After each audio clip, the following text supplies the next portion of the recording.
Okay.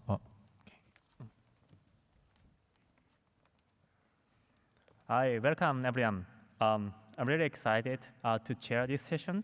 This session is AI-assisted clinical diagnosis and reasoning. My name is Riku Arakawa from CMU. Okay, so let's directly go to the first session. First talk. Jiachen Li, Exploring the Future of AI in Clinical Collaboration, a study on tumor board case preparation. This study got Honorable Mention Award. Jiachen. Congrats. Thank you so much. Okay, now stage is yours.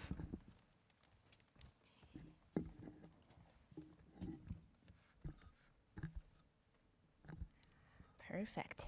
Hi, everyone. My name is Jiachen Li from Northeastern University. Today, I will be presenting our paper, Exploring the Futures of AI in Clinical Collaboration, a study on tumor board case preparation. This work was conducted during my internship at Microsoft Research.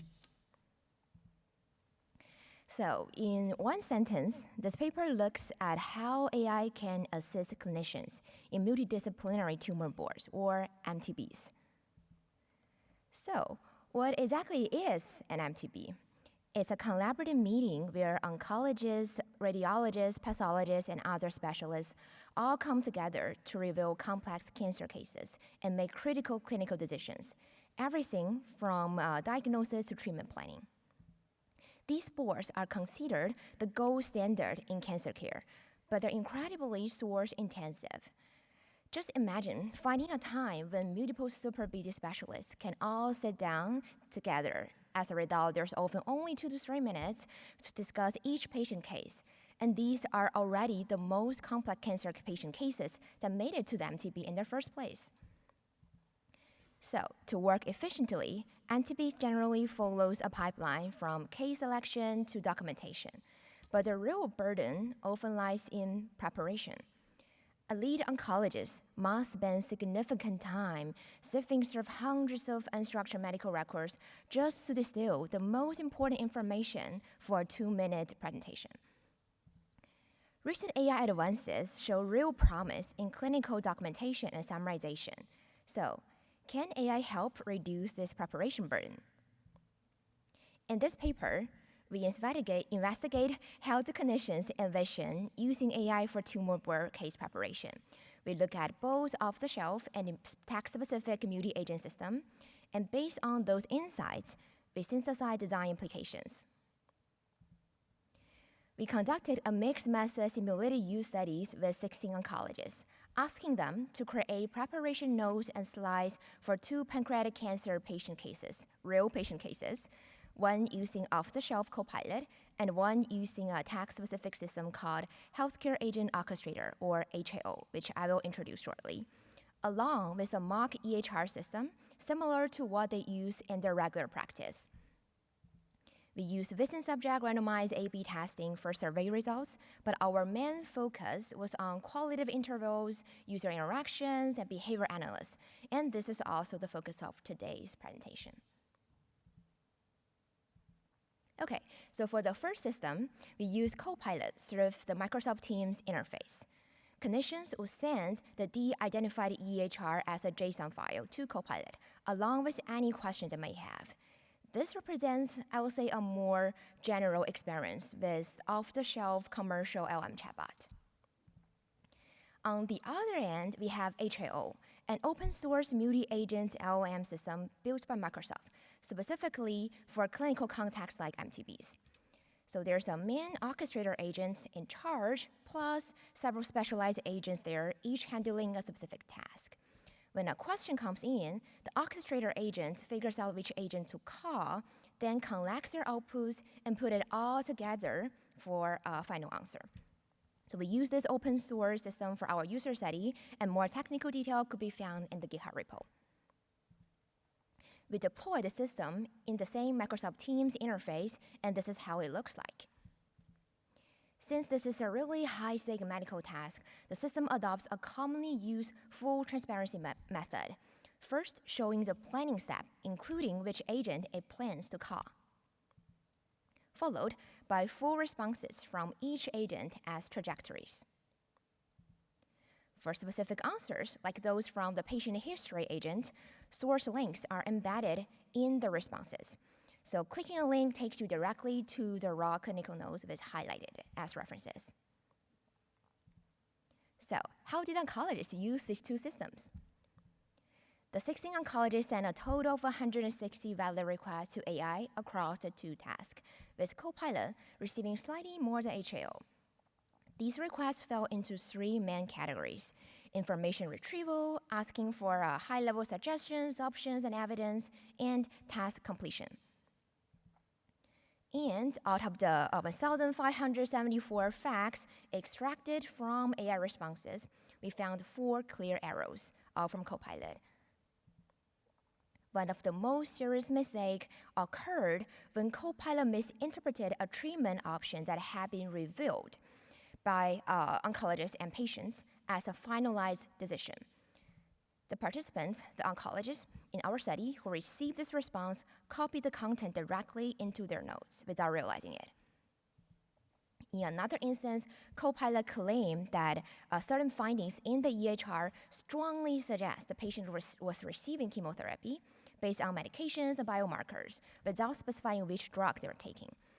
In reality, the patient had only received pre-chemo medication and hadn't started chemo yet. So this overinterpretation led the oncologist to write that the patient had started chemo, which wasn't true.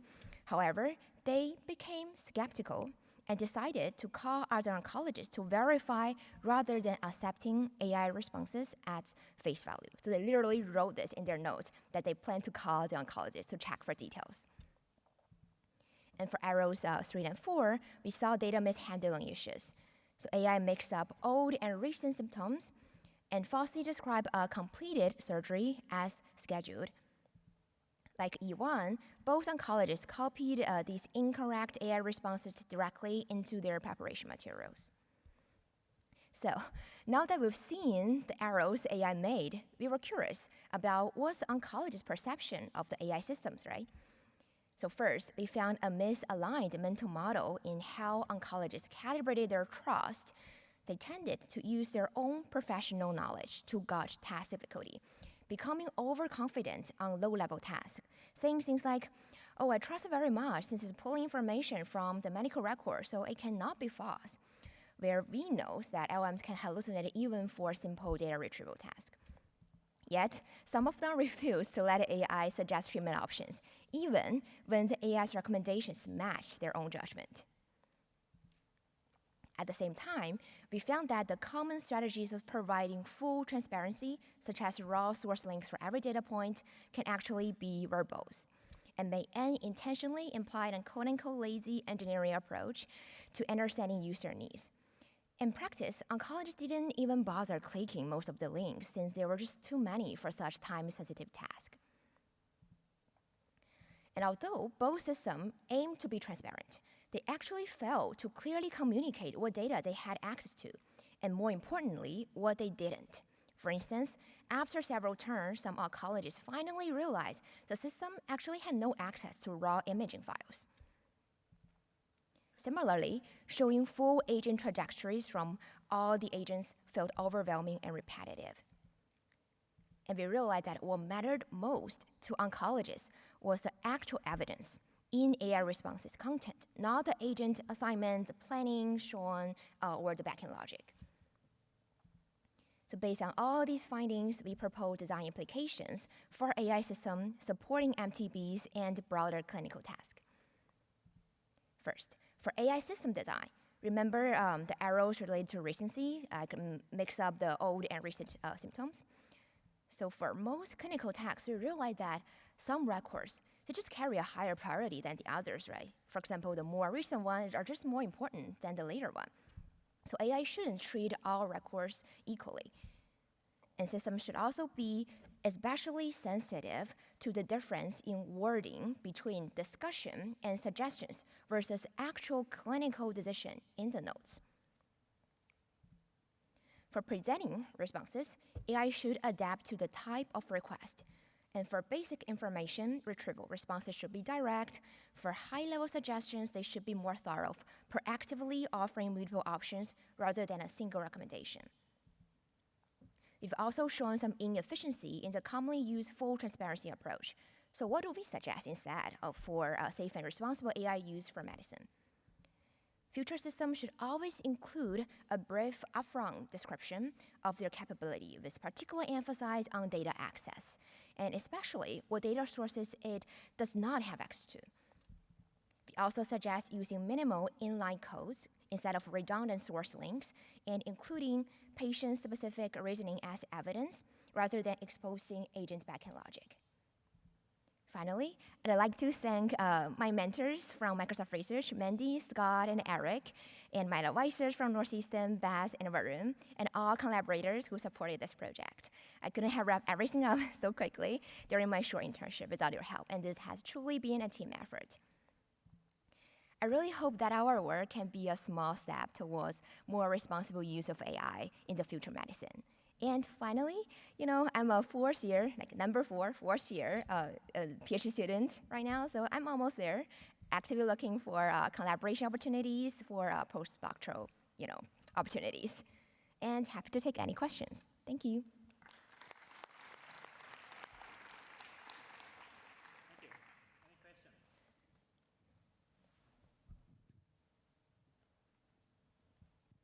Thank you for your talk. They chose to use Copilot a little bit more. Did any of them use it in their kind of everyday lives? Did they trust Copilot more because it was off the shelf? They might be more familiar with it? That's a great question. So first, I think I mentioned they sent Copilot more requests. And that doesn't mean they use Copilot more. It's just during the task, they send more requests and questions to complete the task. So it's somehow a little bit opposite, which means they need to send more requests to get the responses they need. And to your second part of the questions, so we did ask about AI fluency with oncologists before doing all these user studies.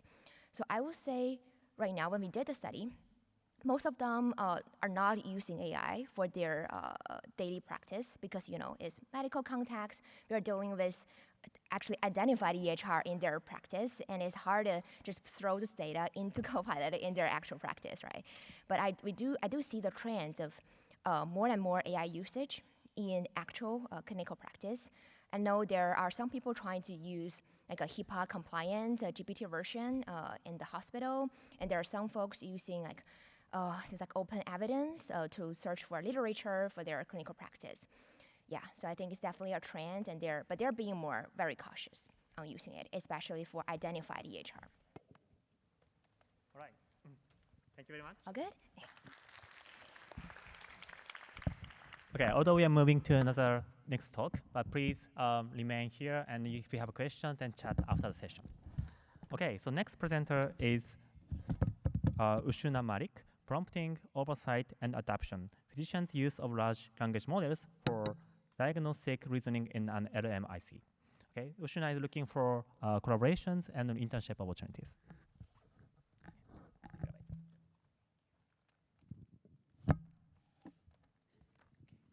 Good morning, everyone. My name is Ushna, and I'll be presenting my joint work with my amazing collaborators from LUMS. Our work examines physicians' use of large language models for diagnostic reasoning, and we study it in the context of low and middle-income countries. Diagnostic errors remain one of the most consequential and least addressed problems in medicine. In the United States alone, about 795,000 people die or are permanently disabled each year because of diagnostic errors. It is in this context that large language models have emerged as promising diagnostic aids, where prior work has shown that LLMs encode substantial clinical knowledge, resulting in promising standalone diagnostic accuracy and strong alignment with scientific consensus.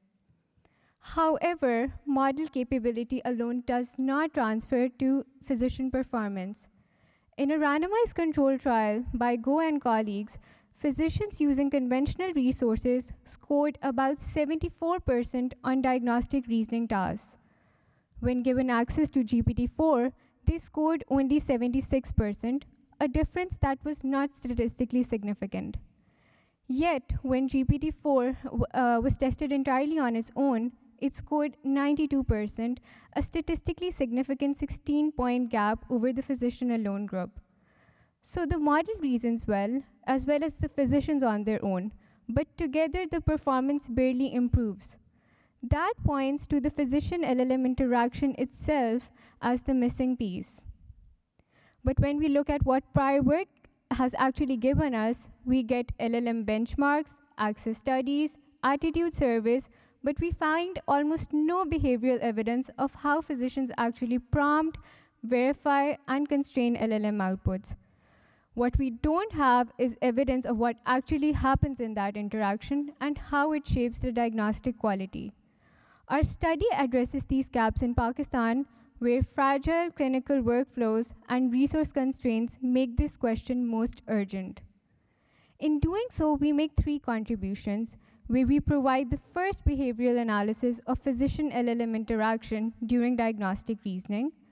Second, we provide a taxonomy of prompting strategies and oversight mechanisms that physicians employed. And third, we provide design implications for responsible LLM integration, which are broadly relevant but carry particular urgency in resource-constrained clinical settings. To do this, we conducted a mixed method study with 19 physicians who completed 6 expert design diagnostic minutes with optional access to ChatGPT 4o.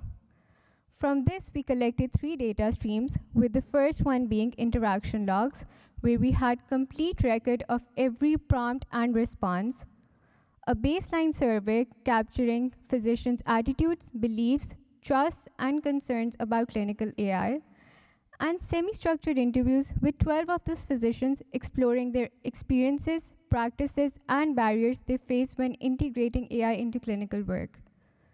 Now let's turn to our interaction log findings. I'll be focusing on the ones highlighted here, but the rest are detailed in the paper.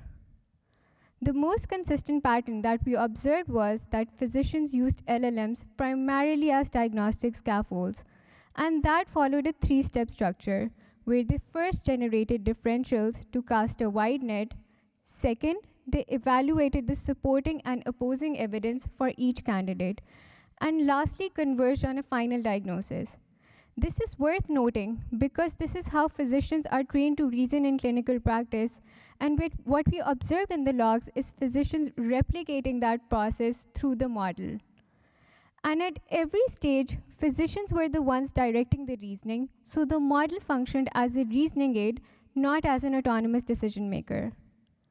From our user-level analysis, we identified 4 categories of prompting strategies, with the first one being asserting authority, where they either assigned a model a role, or used cautious scaffolding to maintain control, or employed social cues that position the interaction as a collaboration. The second is structuring clinical workflows, where zero-shot queries dominated about 90% of physicians' queries, and some used copy-pasting to ensure context completeness, whereas others controlled the outputs by requesting certain formats. Third was clinical reasoning, where it ranged from supplementation, where physicians either validated their own hypothesis, to reliance, where the model was the primary engine. Some also questioned the outputs directly, whereas others used it as a search engine. And last was iterative refinement, where they either corrected their errors or adapted their prompting style over time. The takeaway is that physicians used multiple strategies simultaneously to retain control over the reasoning process. We also observed temporal adaptation, where 42% of physicians shifted from cautious and scaffolded prompting in early cases to expedient and direct ones in later cases. This may reflect growing trust in the model, cognitive fatigue, or both, but it suggests that effortful oversight behaviors physicians brought to early interactions are not guaranteed to persist. We also found that seniority shaped not just how often physicians used the models, but how they engaged with it. Juniors used step-by-step scaffolding, politeness markers, and guided interactions, but seniors adopted a different approach by making use of brief instrumental queries, or were more likely to use it as a reference tool. What these patterns suggest is 2 different mental models, where juniors oriented towards it as a collaborative reasoning partner, but seniors oriented towards it as an efficient lookup tool. And this matters because because different mental models shape context provision, verification, and reliance on LLMs. Turning to our interview findings, which help us understand how physicians relate to AI, I will focus on the highlighted themes where our study context speaks most directly, whereas the rest are covered in detail in the paper. We found that 10 of 12 physicians described their AI use as situational rather than routine. They valued AI but did not reach for it as a default. One trainee captured this well by saying that it is like a second brain when the senior is not on call, but I still verify with guidelines. That phrase, second brain, came up repeatedly, and it reflects the three perceived benefits you see here, which are cognitive expansion, safeguarding against error, and efficiency under pressure. Therefore, we found that AI use was concentrated in moments of diagnostic uncertainty, time pressure, or limited specialist support, and in every case, it was bounded by verification. Yet, three structural barriers keep AI use ad hoc rather than systematic. Paper-based workflows and absent EHR infrastructure make integration structurally impossible. AI tool subscriptions remain prohibitive for many practitioners, and to put that in perspective, a single ChatGPT Plus subscription costs roughly 15% of Pakistan's monthly minimum wage. And there is no governance infrastructure for clinical AI, with no regulatory body addressing it, no institutional funding to develop guidelines, and as one participant described it, limited institutional incentives for responsible use.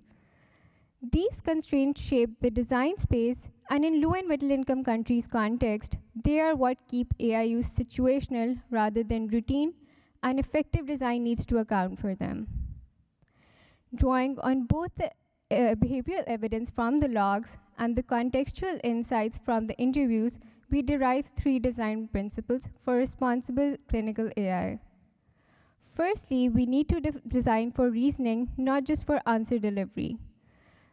We found that physicians used LLMs to scaffold diagnostic reasoning, so we need to support that with differential generation and evidence comparison tools. Next, they developed their own prompting strategies from scratch without guidance, so we need to provide built-in prompting templates so effective integration doesn't depend on trial and error.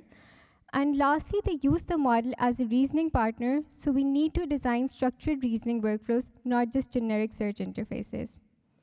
Secondly, we need to design for calibrated physician oversight, where we found that physicians maintained oversight, but it was effortful and sometimes eroded over time, so we need to support it with lightweight verification queues and challenge prompts.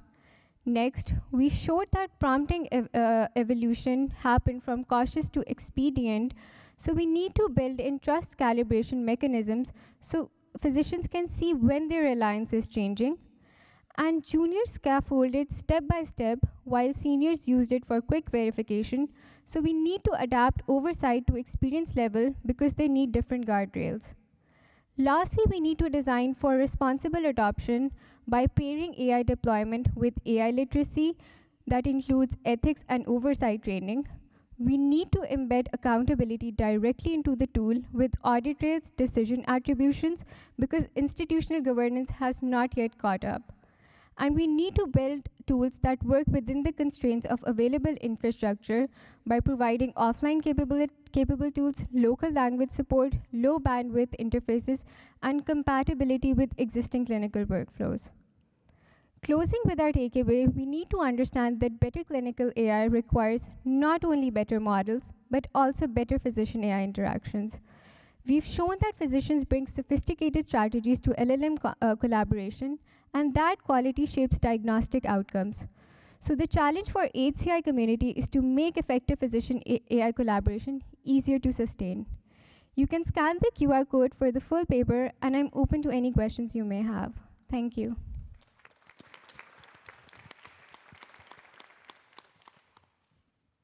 Let's have one quick question, please. Hello, Shna. Great presentation. It was really insightful. I was just wondering, how did the clinicians feel about the role of AI in their practice when you mentioned the survey and the methodology. So could you elaborate more on that? Thank you so much for the question. And so we conducted a survey that measured physicians' attitudes, their trust, their concerns, and so they revealed certain themes that were not discussed in the presentation due to time constraints, but they revealed moderate privacy concerns. They showed a high optimism for reducing physician burnout, and lastly, it showed polarized views regarding AI's role in delivering correct and reliable answers. So that's what we were able to find, and I'm more happy to discuss this offline. Thank you. Thank you, Ushna.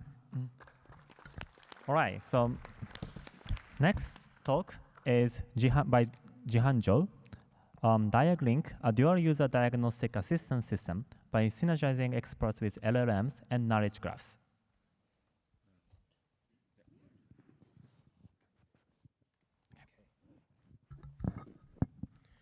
Hello everyone, thanks for your coming today. I'm Zhan Zhou, currently a master's student in Northeastern University, China. Today, I'm presenting our work known as DiagLink, a diagnostic assistance system that links patients and physicians through the synchrony of LLM, KJ, and experts. Let's go to the paper. For the general background, healthcare resources are inherently scarce and uneven distributed. Here are some data points. For example, in 2023, the global shortage of healthcare workers reached as high as 40.7 million. In rural and remote areas, up to 2/3 of the population still lack access to basic healthcare service. Develop intelligence tools to improve diagnostic efficiency, optimize human resource allocation, and bridge capability gaps. This is what we need to do. Early research explored KG-based clinical decision support system, such as disease diagnosis and medication recommendation. KJ can provide clear and expandable support for clinical decisions. However, they have natural limits when dealing with unstructured clinical text and understanding complex context. Recently, LLM have shown stronger advantages across many tasks. However, LLM still have weaknesses in expandability and mathematical consistency. The reasoning results often cannot be verified by models' own internal knowledge. Intuitively, the complementary strengths of LLM and KJ provide a strong basis for building a hybrid diagnosis system that combines both. Leverage LLM for contextual language understanding while using KJ for explicit structured knowledge. In AI research, some studies have tried to build structured knowledge from KJ into large language model to improve the quality of generated results. These methods mainly fall into three groups. The most representative one is RAG, which retrieves relevant entities and relations from the KJ and feeds them into the LLM as in constant learning. At the same time, research in visualization and HCI has also worked as a combined LLM with KJ to improve knowledge presentation and verification. For example, some studies connect dialogue system with KJ to support information retrieval.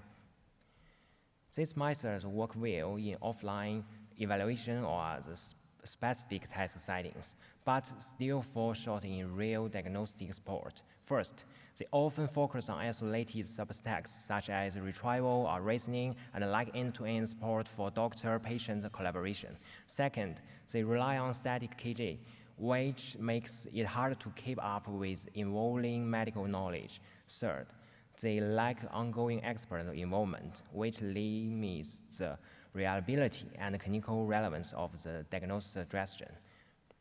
One key open question is how to evaluate bring LLM, KG, and medical experts into one collaborative framework that can support both patients, physicians, and in turn help ease the structural shortage of healthcare resources.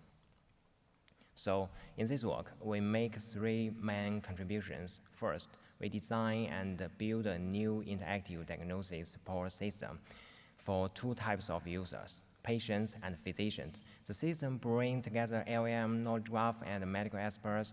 Second, we propose a role-adaptive interface for patients. It helps collect medical history in a clear and understandable way.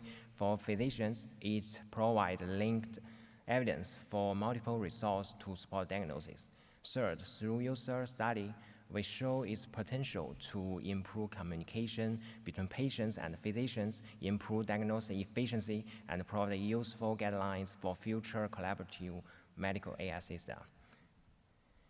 We identify 4 design requirements through a literature review and discussion with experts. They are dual user-centered design, human AI KG collaboration with continuous learning, presentation with multi-source evidence, and the KG layout. Let's start with a short video.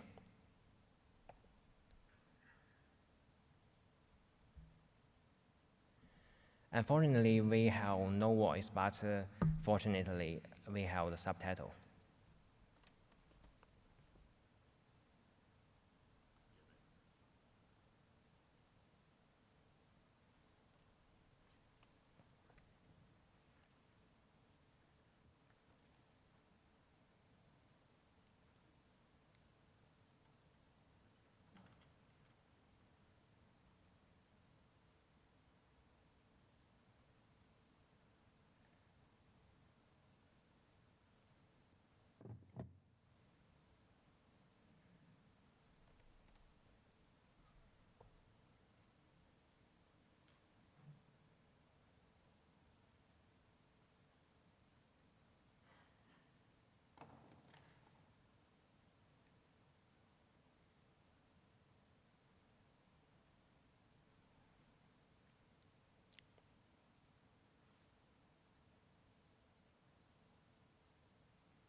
Oh, this is the overview of DagLink. Let's start from the patient side. DagLink uses a guided conversation to turn patients' natural language description into semi-structured medical history.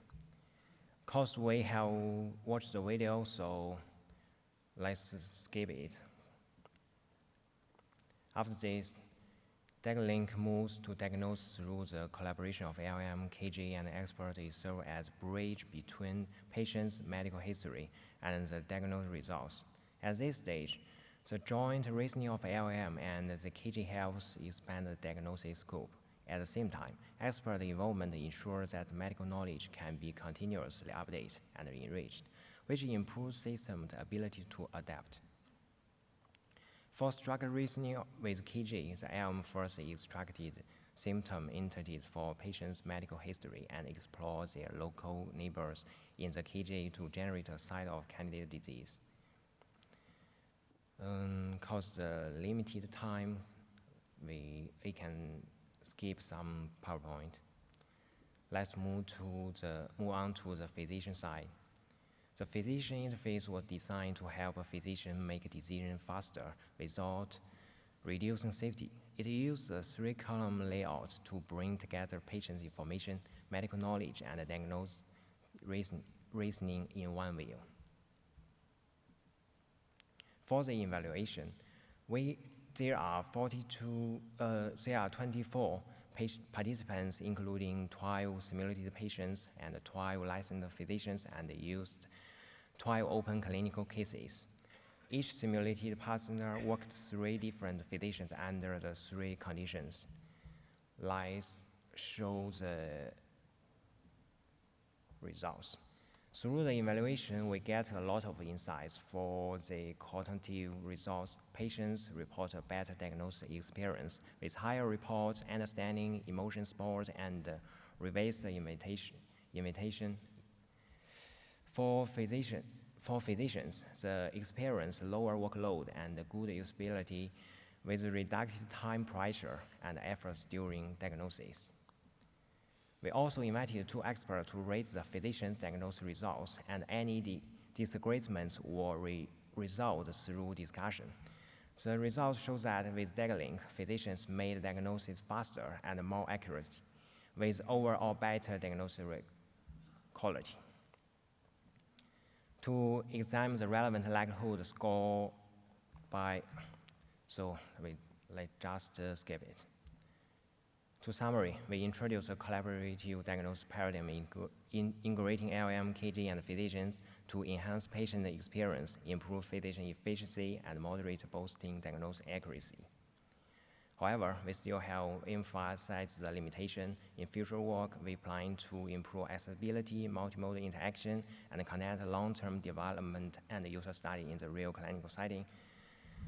Thanks for your time.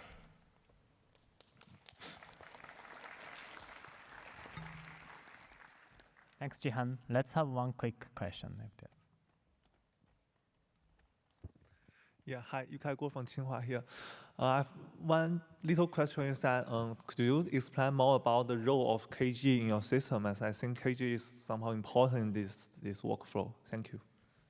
Okay, the KG recent parts offer these disease prediction perspective independent of the LLM.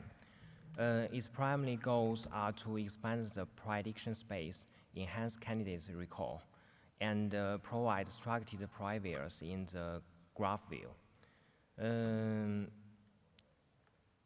Yeah, that's it. Okay, thank you.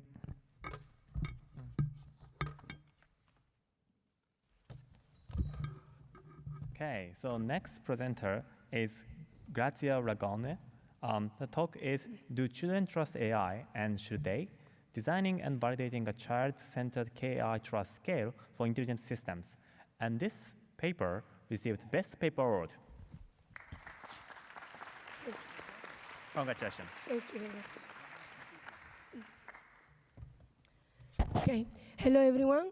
My name is Grazia Ragone from the University of Bari. Usually I got a nicer voice, but today.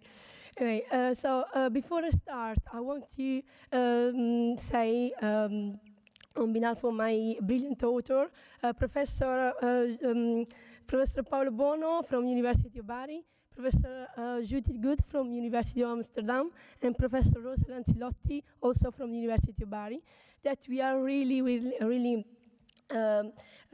honored to have received this award, because we really believe that this is very important research at this moment.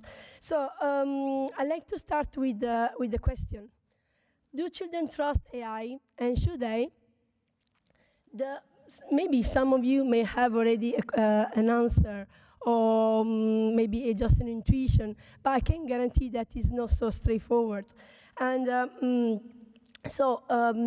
as you know, AI systems are every day, everywhere, and we need, as a researcher, not just to understand what these systems do and how do they do, but it's very important to ask how children actually perceive these technologies and how do they trust them, if they trust. So I'll briefly introduce the problem, our approach, and also what we found. Okay, so here is the problem. And children are already interacting with AI on a daily basis, but the tools that we use to measure trust are not for children. They are designed for adults. So that's a big issue. And so, because children don't think like adults, they are not adults, they are not smart adults, and their understanding of system is partial, and their interpretation are heavily shaped by the interaction. So, if we use adult tools to measure children's trust, we maybe measure something completely different or inaccurate or even misleading. So we have no developmentally appropriate way to measure how children trust intelligent system. And the gap has real consequences, as this leaves children vulnerable to both overtrust and undertrust. Sorry, I don't see. Okay. So this really matters because trust is not always a good thing. So when trust is misaligned, it can go wrong in two ways. First, when we have overtrust, children may blindly follow what the AI says, even when it's wrong. For example, when children accept incorrect answer as true without questioning why. And second, undertrust is when children may reject systems that are actually helpful. For example, stopping using a tool after just one mistake. So the real challenge here is trust calibration. Is that when children's trust matches the system real capabilities, and to design for that, we first need a way to measure trust properly. So now you might think, can we just adapt existing tool, existing measure, existing trust scales, and use them for children? Well, not, because we tried that. For example, we adapted the propensity to trust questionnaire, the PTT, I'm going to call it, to make it suitable for children aged 9 to 11. And first, we simplified the language and removed abstract phrasing. For example, we replaced the generic term of machines as a human-computer interaction. You know how ambiguous can be this word, machine. So we substituted with words that are that children are more familiar with. For example, we use Alexa or ChatGPT, for example. We also worked with teachers to ensure that the questions were age appropriate. And we also translated everything into the children's native language, which was Italian. And finally, we pilot tested the questionnaire with children and refined it based on their understanding and responses. We also have several meetings with teachers during the designing.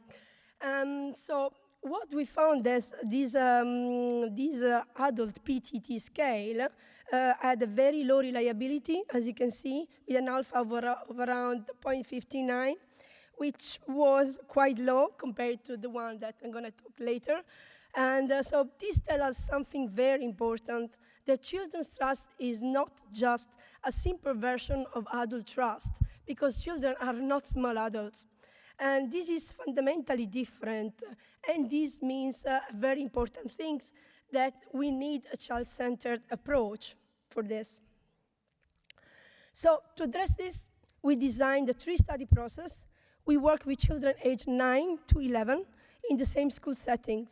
So in study 1, we measured the baseline tendency to trust technology, and this gave us a very good starting point, because it also confirmed that existing tools don't fully work. And in study 2, children interacted directly with ChatGPT, and then we measured how their trust emerged after the interaction. So this allowed us to explore trust as something dynamic and contextual. So finally, in study 3, we refined and validated the final scale, the KI trust. And this was actually an iterative evidence-driven process, moving from exploration to validation. So now is where things get very interesting, because in study 2, our initial analysis suggested that trust had multiple dimensions. For example, we found reliability and usefulness, transparency and awareness. So at first, it looked like a multidimensional construct. But when we refined the scale and tested further, we found something unexpected. We were all very surprised because children were not treating these as separate dimensions. Instead, they seem to combine all these aspects into a single overall judgment of trust. So this is the KI trust. And so based on this, we developed and validated this KI trust scale, which includes 9 items. All these items capture 3 aspects of children's trust. We have first safety and data protection, usefulness and reliability, and transparency and understanding. So all expressed in language children can actually understand. So importantly, the scale showed good reliability, which is pretty good, considering that this is an early stage developmental. And we also checked the invariance across gender and age groups. So overall, it is both psychometrically sound and practical to use with children. So to summarize our key takeaways, first, So first, existing trust measures are largely built for adults.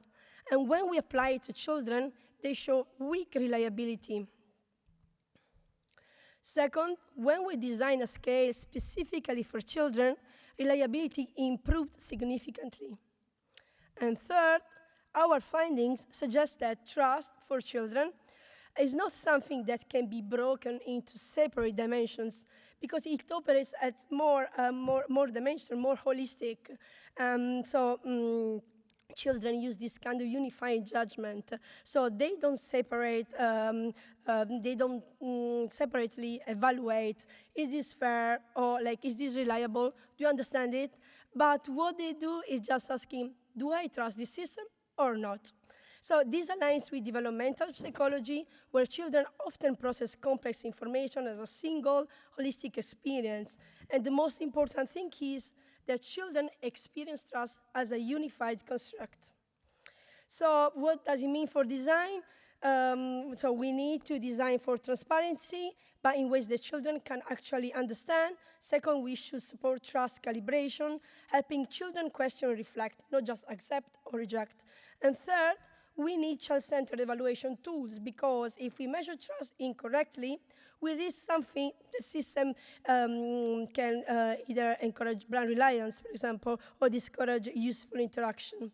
So to conclude, children are not passive users at all, and they already form nuanced and sometimes critical views, but until now, we lack the tools to capture that properly.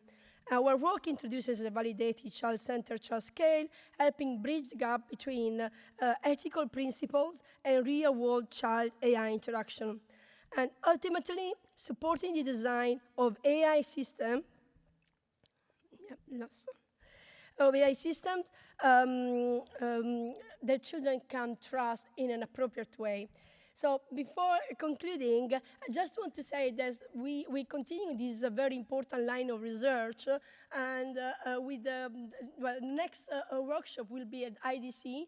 The deadline was yesterday, but because we are here, we won't have time until tomorrow to check the submission. So if you have something you want to share, if you want to attend to our workshop, you're very welcome at the IDC, which is a very nice, if you don't know, smaller conference than AI, but it's very nice, I promise you. So thank you very much, and thank you.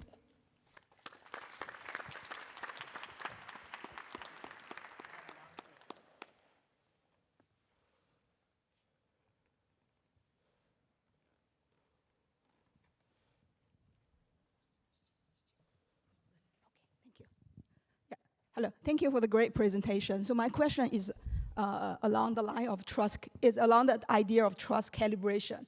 In order to claim over trust or under trust or well-calibrated trust, we need a gold standard, right? So I wonder whether you have thought about how can we come up with a gold standard for the idea of trust calibration. Okay. Thank you very much. Very great question. So, well, trust. We have so many different definitions of trust. If you read our paper, we use the Lee and C trust definition 2004. So, in that paper, trust is defined as multidimensional because there is the attitude of people and the behavior. Okay.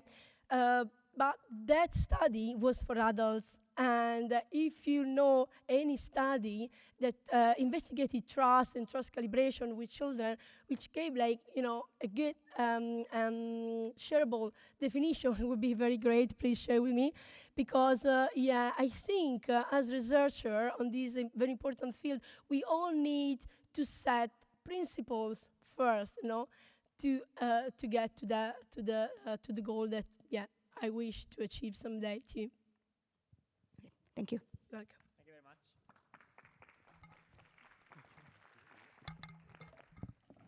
Okay, so let's welcome next speaker, Shichi Zhang, who is a PhD student at Carnegie Mellon University, working on mobile and wireless sensing systems for health.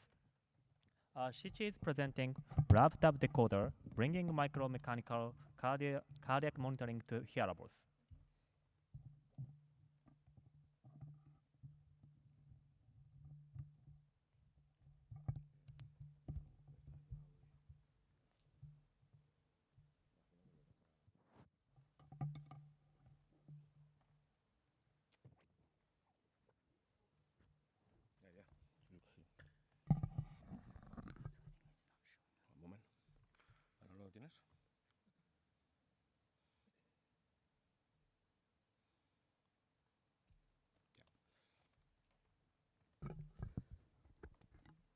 Hi everyone, I am Siqi Zhang.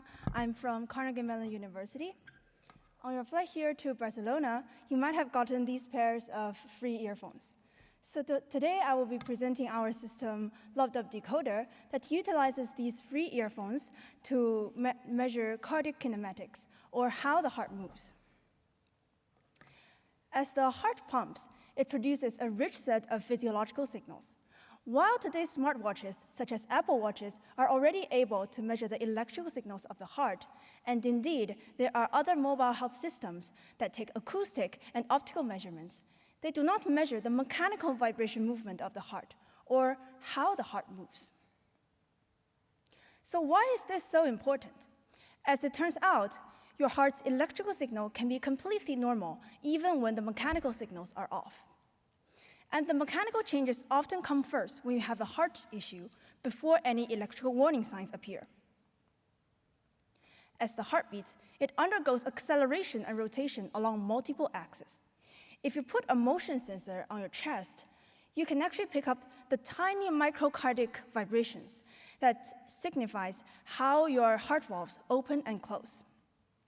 And this actually enables a more complete and holistic picture of cardiac health outside the clinic, because your heart issues can occur at any time of the day spontaneously. However, the chest-mounted motion sensors are very inconvenient to wear and are highly sensitive to changes in placement. Let me show you an example. I did an experiment here where I put the smartphone motion sensor at different parts of my chest. And as you can see, the signal waveforms that I got are very, very different. After all, the path from my heart to my phone are different at each location. So how could we measure the cardiac signals more consistently? As it turns out, the familiar lup-dup heart sounds that you might hear at the chest actually propagates all the way to the ear. Our approach is to measure these signals using hearables, which occupy a fixed anatomical position at the ear, and enable consistent measurement even after you take it off and put it on again. For this reason, modern hearables, such as those from Apple and Beats, actually are designed for cardiac sensing at the ear. However, they typically utilize highly specialized sensors, such as optical and motion sensors, that only appear on a small fraction of hearables, and thus are not ubiquitous, in particular to low-end earphones. And that actually precludes use by most of the world's population. This is important given that disparities in cardiovascular health actually follow socioeconomic status. So we present LupDub Decoder, the first system that measures cardiac kinematics and brings it to even ultra-cheap earphones. We ran a human subject study across 25 subjects and showed that our system's performance is as accurate as chest-mounted motion sensors. We also evaluated our system across motion and exercise across different postures, such as lying down, and run a longitudinal test across multiple days and weeks. However, the key challenge, as you can see here, is that these low-end earphones do not have any built-in sensors. They do not have optical sensors, no motion sensors, and no microphones. So how can we measure cardiac signals at the ear? If we break apart this earphone, you can actually see that there is a speaker in there, and that is really the only transducer common to all earphones. And our key observation here is that the speaker is really just a microphone in reverse, and it responds to sound. So we can just transform the speaker into a microphone that can pick up the tiny cardiac signals at the ear. So here we did a simple experiment where we connected the speaker to an oscilloscope. And as we speak into the speaker, you can see that the voltage on the oscilloscope actually changes. Hello, Kai 2026. However, earphone speakers are very small and the cardiac sounds are very soft. So if we measure it directly, you will only get a very faint cardiac signal, that is too faint. So we solved this problem by including a signal conditioning circuit that allows us to reliably amplify and capture the cardiac signals at the ear. However, you might ask, because speakers are not originally designed to pick up acoustic sounds, so are they really able and sensitive enough to pick up cardiac signals at the ear? To test this, we first took a measurement using an in-ear microphone at the ear, and the recording is like this. You can see that there are these rhythmic cycles that correspond to a heartbeat. And you can even hear the sounds. And then we took a recording using a speaker at the ear. You can see that the signal is much less clear, but if you look closely, you can still see that there are these heartbeat cycles. And after frequency filtering, the signal becomes much clearer, and you can even hear it. This is great because it suggests that the speaker can be used to sense cardiac signals. Because the speaker is really the only transducer common to all hearables, this enables us to capture cardiac signals across a range of devices, including earbuds that goes into the ear, headphones that enclose the ear and goes over the ear, and bone conduction earphones that goes onto the ear. However, there is another challenge with that the cardiac signals at the ear are quite different than those at the chest. These are the signals that I get from the chest, and these are the signals from the ear. You can see that as the signal propagates from the chest to the ear, the body channel actually distorts the signal quite a lot. But because both signals actually originate from the same heart-pumping mechanics, we can actually learn the effects of body channel and reconstruct the cardiac signals at the ear. To do this, we collect paired measurements between the smartphone motion sensor at the chest and the cardiac signal at the ear through a lightweight human-in-the-loop calibration process, which lasts for only 4 seconds. After this process, we can reconstruct the waveform and extract the detailed timing characteristics of the 5 key micromechanic events. So here is a video demo of our system.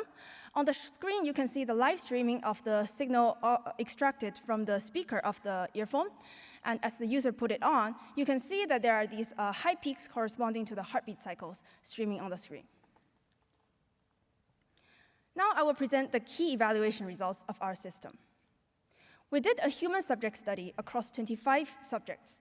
We used the smartphone motion sensor on the chest as the ground truth and measured the signals at the ear. We trained the model on all but one user, and for the held out user, we used the 4-second calibration measurement. Here we show the accuracy of the waveform reconstruction for acceleration and rotation. You can see that the Pearson correlation for both signals are 0.88. We then measured the timing error of each of the 5 microcardiac events and plotted the distribution of the timing error. Here it is for acceleration you can see that the median timing error is only 0.25% of the duration of a single heartbeat. And here it is for rotation. The median is also only 0.25% of a single heartbeat. We then performed a subgroup analysis of body mass index. This is important given that the body mass index can actually affect the body channel between the heart and the ear. Here are the results for acceleration, and here it is for rotation. As you can see, there is no significant differences across BMI, which shows that our human-in-the-loop calibration scheme is able to work across all the BMI groups. Finally, we want to evaluate if using an in-ear speaker produces results that are just as good as using an in-ear microphone. So we tested this on 2 devices where we use an in-ear speaker repurposed as a microphone, and 2 devices using the built-in dedicated microphone. And the results are comparable. This shows that our system adapts across a range of devices without compromising accuracies expected in mobile health systems. In the paper, we also performed other evaluation, including a longitudinal testing. We tested the effect of lying down and after exercise, the effect of music playback, and we also designed a motion detection pipeline for noise removal and enable opportunistic sensing only when the user is stationary. To conclude, Lub-Dub Decoder unlocks a new capability for hearables, decoding how the heart moves, and we bring it to even ultra-cheap hearables without compromising accuracy. We are excited to expand the reach and capabilities of cardiac sensing on ubiquitous hearables all around the world. Thanks for listening, and happy to take any questions.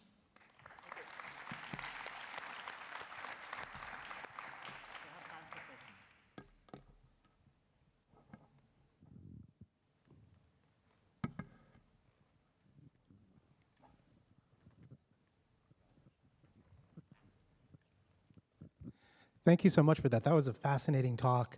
One question was sort of, your correlations looked really good, but is there any sense of how close they went matched to like clinical standards that you might need to like detect some of these mechanical issues you'd want to be able to catch? Thanks for that question. So we mainly use 2 metrics for evaluating how our waveform reconstruction work. One is the Pearson correlation that evaluates the time domain waveform, like how similar are they to the ground truth. And the second metric is actually the timing error. So I think the timing error is actually more important. Let me go back to that slide. So there are 5 key mechanical events as the heart is pumping. They mean basically when the heart valves open and close. And when a heart has an issue, there will be these tiny abnormalities and delays of these events. So basically from the timing error and as well as the reconstruction waveform, basically using these 2 metrics, we are able to see how our reconstruction work and compared to clinical methods.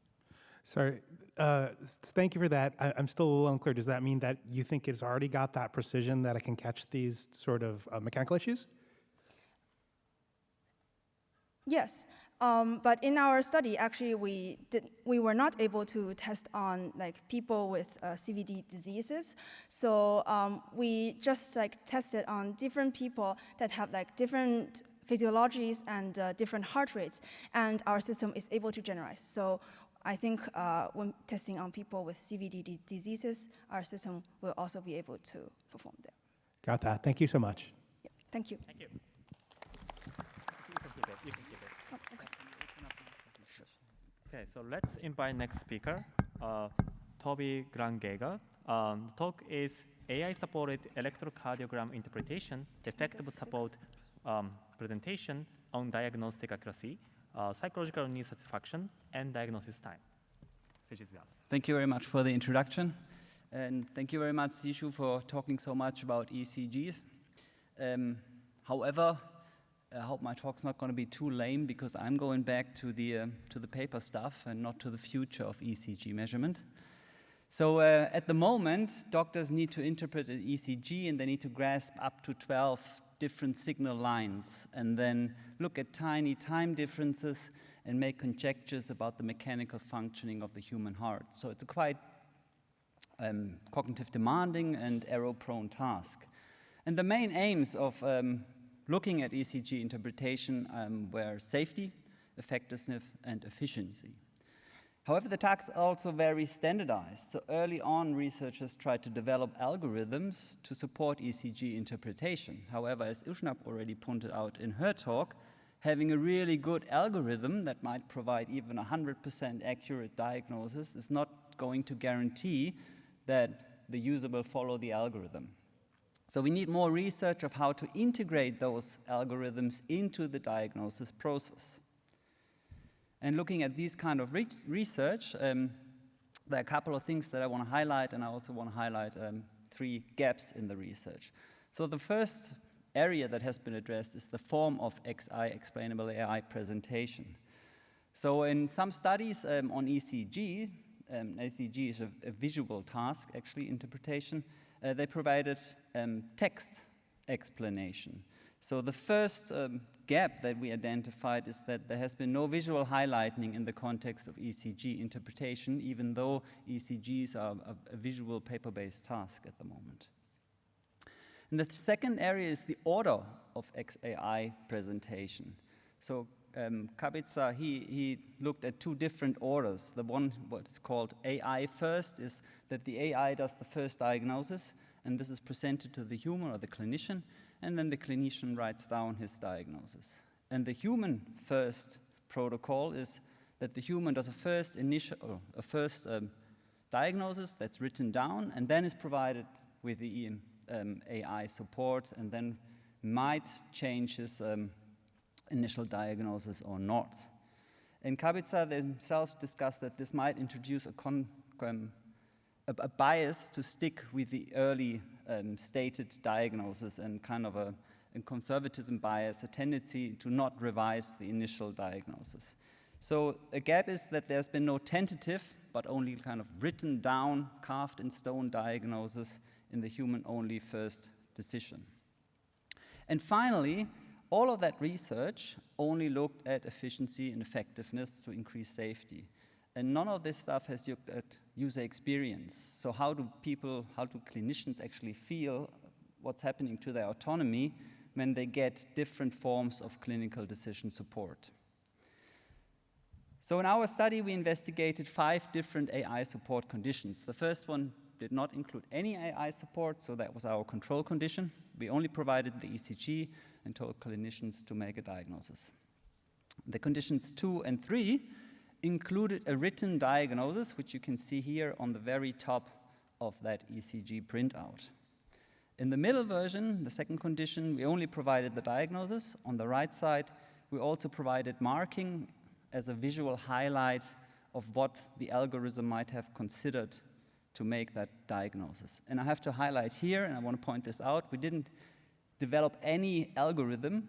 So the support, we told clinicians that this is from an algorithm that's good but not perfect. In reality, the support was always perfect. It was always 100% correct. And in conditions 4 and 5, we first provided clinicians with only the ECG. And then when they advanced, again, they got the ECG or the ECG plus marking. And these are what we call the so-called 2-stage protocols. So first stage, only support, or without support, and second stage, receiving the support. In a pre-registered experiment, we investigated the effect of providing clinicians with different versions of diagnostic support for ECG interpretation. And we measured effectiveness by calculating the ECG accuracy in percentages, user experience by assessing psychological need satisfaction, and frustration regarding the 3 needs: autonomy, competence, and safety. And we also asked about subjective preferences. And third, we looked at efficiency by analyzing the diagnosis time. So what condition resulted in the fastest diagnosis times. The study was pre-registered, so we had a couple of hypotheses that I'm not going to talk about in the next slides, but you can find them in the paper. And I'm also going to skip the results on the need frustrations. So in total, our power analysis resulted in 58 physicians. It was a 1 by 5 within subject design, condition order and ECGs were fully randomized. So one clinician started off with 3 ECGs in the first condition. Then there were a couple of questionnaires about need satisfaction, and that happened 5 times. And at the very end, we also asked about the subjective preferences and also had a kind of semi-structured interviews to get a couple of qualitative insights. Turning to the results, now we look first at the accuracy. And what we observed is nothing. Do you see anything? Oh, that is bad.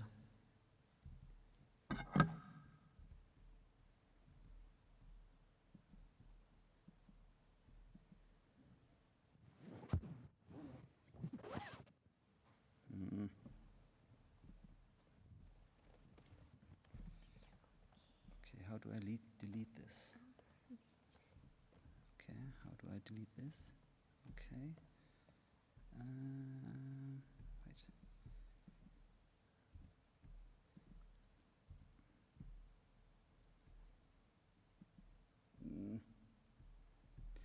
Good enough. Where do I get back to the presentation on that machine? Play from current slide. So sorry about that, my machine didn't work, so I'm using a different machine, and apparently there has been some mix-ups. So the order of the conditions is as I introduced them. On the far left side, we always see the control condition. The next 2 are the ones with the immediate support, and on the far right-hand side, we've got the ones with the 2-stage support. And looking at the accuracy, we can see that any support improved accuracy, which is good. So any providing support increased diagnosis accuracy. Looking at the, on the left-hand side, on the blue dots, the time, we can see that the 2-stage conditions resulted in increased diagnosis times. So they speeded up the process, even compared to the control condition, which is a quite interesting finding. And then looking at the preferences, there's also a clear result. Participants perceived or appreciated the 2-stage support most. And on the far right-hand side, that's the 2-stage support with the marking, so with the visual highlight, and that was appreciated most. Looking at the need satisfaction, we can see the yellow dots. Autonomy was reduced by any kind of support. So any support reduced the feeling of clinicians' autonomy, which has been reported in qualitative findings, but to the best of my knowledge, this is the first quantitative finding. And looking at competence and security, we can see that competence increased, and particularly for the 2-stage processes or the 2-stage protocols, and also security increased with any support, and in particularly with the 2-stage support. So a brief discussion. Different than previous studies, we showed that AI first is not better than human first. So this is what Kabritza found in his study. And our explanation is that in the previous studies, they had to write down their diagnosis, whereas in our study, they only viewed and had a kind of a tentative diagnosis in their head, and then could move on and adjust that or refine it or stick with it. So it was easier to change, less cognitive effort. Confirming qualitative studies, clinicians' autonomy is compromised by diagnosis support. However, as we showed, different forms of different supports resulted in a smaller or larger decline in autonomy and actually in an increase in competence and security. And finally, the 2-stage support resulted in the shortest diagnosis times. And again, this is interesting because previous studies showed that adding AI support frequently resulted in longer times on task or didn't change anything. And in this, in our study, we had a clear speed up. So some implications, ECG support or explainable AI was welcomed in that context. So we should keep on working on that. In our protocol, the most successful one was where clinicians could form their own opinion before being provided with the decision support. And the combination of in the 2-stage with the marking resulted in the fastest diagnosis time, highest user experience, and highest diagnosis accuracy. So in our study, and of course there are some limitations, that seems to be the best version. Thank you very much for your attention.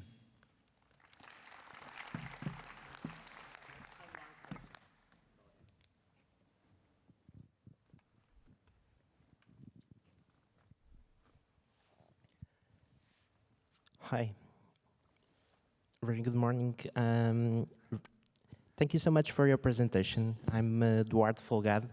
I'm actually one of the literature review that you highlighted, so I think it's in a happy condition that I'll be here. So I have a quick moment. I was wondering about the experience of the cardiologists, in the sense if you identified differences related to the medical experience of the cardiologists. Mm-hmm.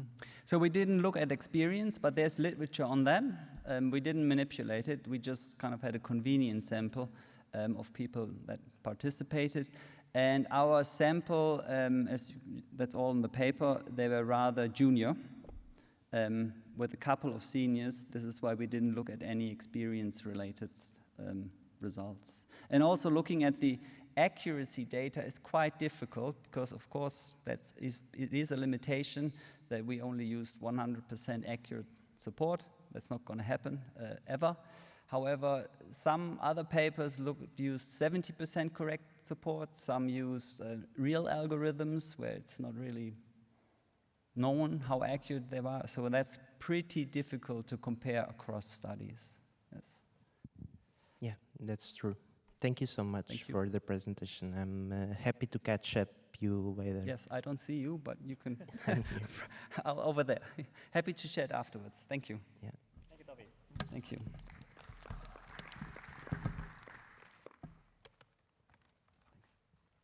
Okay, so let's invite our last speaker, Rachel Keys from University of Bristol. Rachel just finished the PhD on an open to any collaboration and postdoc opportunities. Rachel will present uncertainty and risk at the point of care, implications of patient-generated ECGs, and algorithmic interpretations for clinical decision making. Happy to come up. Okay. Good afternoon, everyone. Thanks for staying a little bit later. It's a pleasure to present our work today on uncertainty and risk at the point of care, together with my supervisors, Ashleen O'Kane, Paul Marshall, and cardiologist Dr. Stewart. We decided to explore patient-generated electrocardiograms and their algorithmic interpretations in clinical decision-making contexts. We were motivated to conduct this work in light of the increasing medicalization of consumer wearable technology. Once primarily used for tracking steps and perhaps logging symptoms, these devices now enable users to collect very complex physiological data, including your electrocardiogram. And as you already know, ECGs can measure the electrical activity of the heart, and are often accompanied by algorithmic interpretations that can provide users with very diagnostic-style insights into aspects of their heart health. And in cardiovascular care, this actually represents quite a significant shift. Historically, we would only take an ECG in a high-risk patient deemed at risk of cardiovascular disease.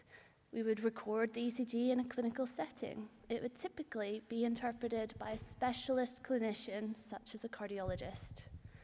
Now, in contrast, the ability to capture your ECG and continuously monitor your heart rate and rhythm has become a widespread consumer experience.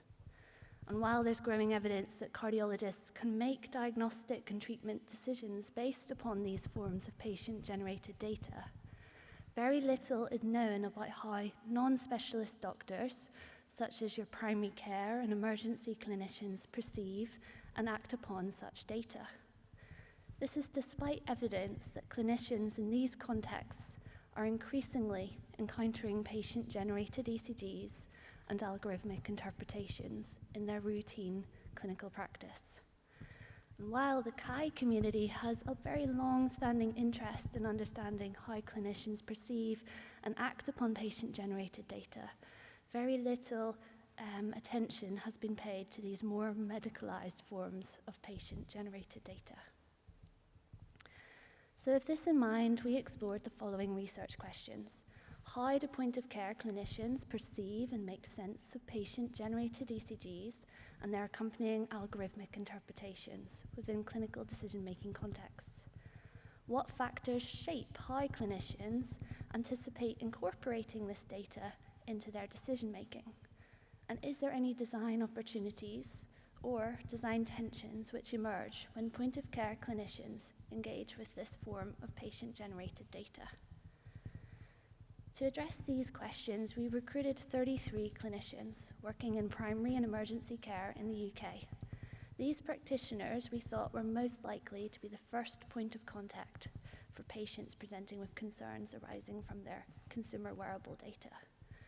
We developed 5 clinical case vignettes. These vignettes were informed by prior published case reports involving consumer wearable data, and we adopted these to make sure that they were relevant for primary and emergency care setting. Each vignette described the patient presentation, medical history, and was accompanied by the patient-generated ECG.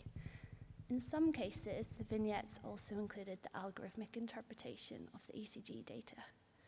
We decided to vary the cases according to risk. So in some vignettes, there was urgent intervention for patient safety reasons required. And while case vignettes are typically used by the medical community to assess clinical competencies, we decided to use this method as an elicitation tool alongside semi-structured interviews. For each scenario, we asked our clinicians to describe their impressions of the patient-generated data, whether they considered it diagnostic, what actions would they take next, would they order further tests or initiate treatment. And using vignettes in this way proved particularly effective in surfacing tensions and contradictions in our participant responses. It was especially evident when we asked clinicians to reflect not only on the individual vignettes, but also to reflect across all the vignettes. So we would ask our clinicians, which cases felt more challenging? Which one was more straightforward? And why do you think that was? And this approach generated really rich qualitative data, which we then analyzed using reflexive thematic analysis. We identified 4 interconnected factors that shaped how clinicians perceived the patient-generated ECGs in clinical decision-making. To our surprise, clinicians rarely dismissed the patient-generated ECGs outright. The ECGs were familiar, and they find them clinically compelling, with many clinicians saying, "This is diagnostic," but they would later go on to say, "This is imperfect data," and that was all because of the consumer origins of the data and concerns around medical regulation of the data source. Second, many participants described significant challenges in interpreting patient-generated ECGs. Clinicians explained that in their usual workflows, the ECGs are performed and interpreted within a cardiology context, meaning that the primary care clinicians in particular felt really out of practice with ECG interpretation, despite it being a clinical skill that all clinicians must be up to date in and trained on. And we find that the introduction of these patient-generated ECGs really shifted interpretive and diagnostic responsibilities onto non-specialists who reported very low confidence in ECG interpretation. And these factors all contributed to a sense of clinical uncertainty. Our participants described a vast range of anticipated clinical actions with the data. They described relying on the broader clinical picture to try and establish a sense of diagnostic confidence. Few clinicians in our study felt confident initiating treatment based on patient-generated data alone. Instead, clinicians anticipated integrating the data into their existing workflows, often triggering a cascade of further investigations and referrals to specialist colleagues. Finally, decision-making was really strongly shaped by what we later conceptualized in our paper as a duality of risk, the need to balance patient risk against professional risk.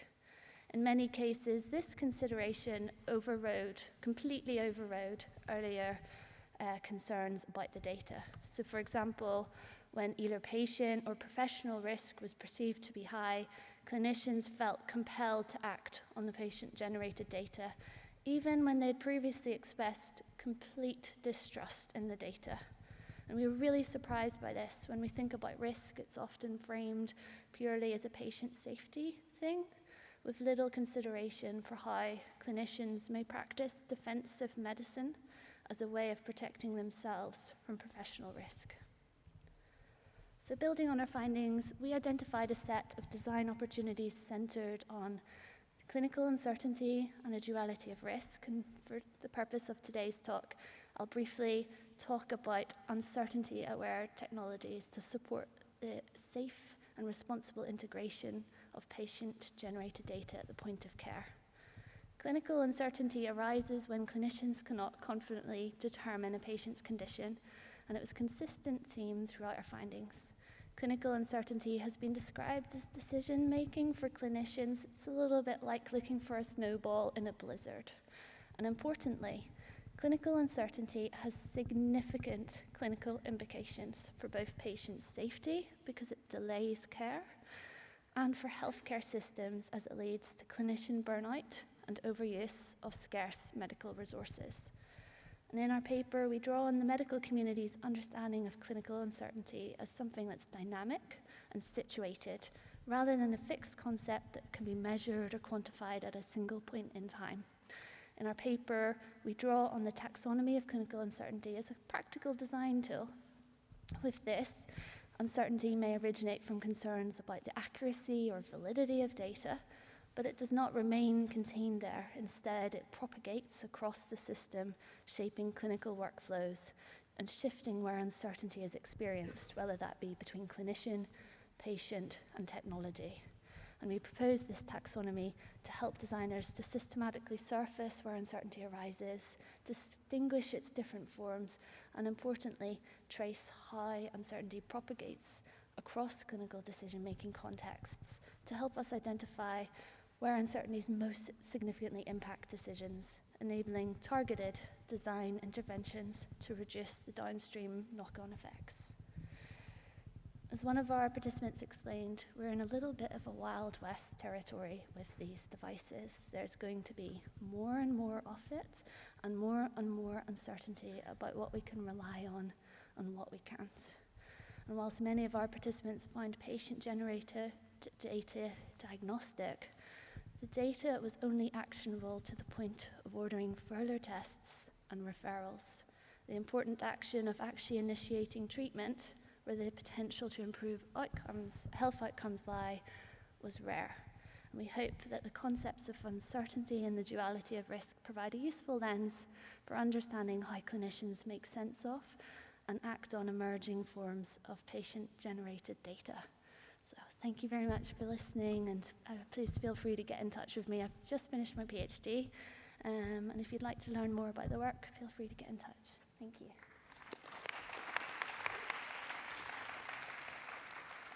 Thank you. One more question.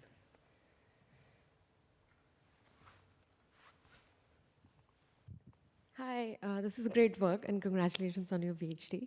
I wanted to ask, I was curious to know, in your vignettes, were there any instances when these patient-generated data was asked for by clinicians, or were they all post hoc in the sense that the patient would have just presented it? I'm curious to see if clinicians felt like this data, in any case, could fill the gaps in their knowledge. Thank you for the question.